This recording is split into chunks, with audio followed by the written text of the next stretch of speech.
The group tasked with destroying Syria's chemical weapons stockpiles has devised an ambitious but risky plan. The Organization for the Prohibition of Chemical Weapons has already made progress disarming the country's chemical weapons. Now it has to deal with the toxic precursor chemicals that make up sarin and mustard gas. The OPCW has just under 1 month to ship an estimated 500 tons of those chemical weapon components out of Syria.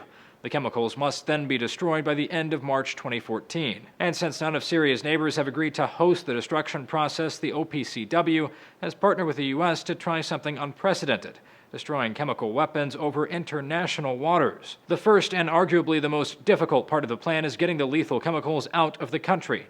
The OPCW plans to ship the chemicals out of the Syrian port Latakia via ships provided by Norway and Denmark. But the chemical precursors must pass through several high-risk battle zones on the way to Latakia, and the convoys will make an attractive target for militant groups. One non-proliferation expert told National Journal it doesn't take a stretch of the imagination to recognize that if you capture a convoy that has mustard gas in it, then you've got a real war prize. And if it's a terrorist group, they might use it against the neighboring states. If the deadly payloads make it out of the country in one piece, this ship will be their next destination. The U.S. is sending the MV Cape Ray, a military cargo ship, to receive the chemicals. The Cape Ray is currently being fitted with 2 field-deployable hydrolysis systems, relatively portable devices that neutralize chemical agents by diluting them with water and other agents.